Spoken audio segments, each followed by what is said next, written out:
വളരെ പെട്ടെന്ന് ഒരു മുട്ട ബിരിയാണി എങ്ങനെ തയ്യാറാക്കുന്നു എന്ന് നോക്കാം. അതിനായിട്ട് കൈമ റൈസാണ് എടുത്തിരിക്കുന്നത്. അത് നന്നായിട്ട് കഴുകി ഒന്ന് കുതിർക്കാൻ വെച്ചിട്ടുണ്ട്. ആ സമയത്ത് മുട്ടയിലേക്ക് മുളക് പൊടി, മഞ്ഞൾപ്പൊടി, ഉപ്പ് ഇത്രയും ചേർത്തൊന്ന് പുരട്ടി വെക്കാം. ഇനി അരി വേവിക്കാൻ ആവശ്യമായിട്ട് വെള്ളം വെച്ചിട്ടുണ്ട്. അതിലേക്ക് പട്ട, ഗ്രാമ്പു, ഏലക്ക ഇത്രയും ചേർത്ത് നന്നായിട്ട് തിളച്ച് കഴിയുമ്പോൾ ആവശ്യത്തിന് ഉപ്പും അരിയും കൂടി ഇട്ട് അല്പം നാരങ്ങ നീരൂടെ ഒഴിച്ച് വേവിക്കാൻ വെക്കാം. ആ സമയത്ത് ഒരു പാനിലേക്ക് അല്പം സൺഫ്ലവർ ഓയിൽ ഒഴിച്ച് നമ്മൾ നേരത്തെ തന്നെ മസാല പുരട്ടി മാറ്റി വെച്ചിരിക്കുന്ന മുട്ട ഒന്ന് ഫ്രൈ ചെയ്തെടുക്കാം. ഒരുപാട് ഫ്രൈ ചെയ്യുകയൊന്നും വേണ്ട, കുറച്ച് നേരം. ഇനി ആ ഫ്രൈ ചെയ്ത മുട്ട മറ്റൊരു പാത്രത്തിലേക്ക് മാറ്റി വയ്ക്കാം. ഇനി ഇതിലേക്ക് തന്നെ അല്പം കൂടി സൺഫ്ലവർ ഓയിൽ ഒഴിച്ച് സവാള ഒന്ന് വഴറ്റിയെടുക്കാം. നന്നായിട്ട് ഫ്രൈ ചെയ്തെടുക്കണം.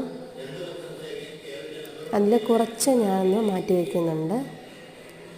ഇനി ഇതിലേക്ക് ഞാനൊരല്പം പഞ്ചസാര ഇട്ട് കൊടുക്കുന്നുണ്ട്. അത് നന്നായിട്ടൊന്ന് ക്രിസ്പി ആയി കിട്ടാൻ വേണ്ടിയാണ് പഞ്ചസാര ഇടുന്നത്. സവാളയിൽ കുറച്ച് മാറ്റി വെക്കുന്നുണ്ട്. ബാക്കി നന്നായിട്ട് ഫ്രൈ ചെയ്തെടുത്തിട്ടുണ്ട്. വീണ്ടും ആ പാനിലേക്ക് തന്നെ അല്പം കൂടി ഓയിലൊഴിച്ച് അതിലേക്ക് കിസ്മിസും നട്ട്സും ഒന്ന് വറുത്തെടുക്കുന്നുണ്ട്.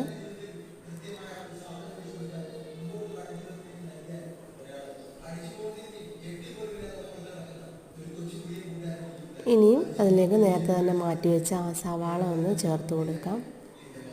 അതിലേക്ക് ഇഞ്ചി വെളുത്തുള്ളി പേസ്റ്റ് ചേർത്ത് കൊടുക്കുന്നുണ്ട്. നന്നായിട്ട് വഴറ്റിയെടുക്കാം. ഇനി അതിന് ആവശ്യമായിട്ടുള്ള പൊടികളൊക്കെ ചേർത്ത് കൊടുക്കാം. മുളക് പൊടി, മല്ലിപ്പൊടി, മഞ്ഞൾപ്പൊടി, ഗരം മസാല, കുരുമുളക് പൊടി ഇത്രയും നന്നായിട്ട് ചേർത്ത് വഴറ്റിയെടുക്കാം. ഇനി ഒരു തക്കാളി അരച്ച് ഞാൻ ചേർത്തിട്ടുണ്ട്. ആവശ്യത്തിന് ഉപ്പും കൂടെ ചേർത്ത് കൊടുക്കുന്നുണ്ട്. ഇനി ഒരല്പം വെള്ളവും കൂടി അതിലേക്ക് ചേർത്ത് കൊടുത്ത് നമ്മൾ നേരത്തെ തന്നെ ഫ്രൈ ചെയ്ത് മാറ്റി വെച്ചിരിക്കുന്ന മുട്ട കൂടി അതിലേക്ക് ചേർത്ത് കൊടുക്കാം.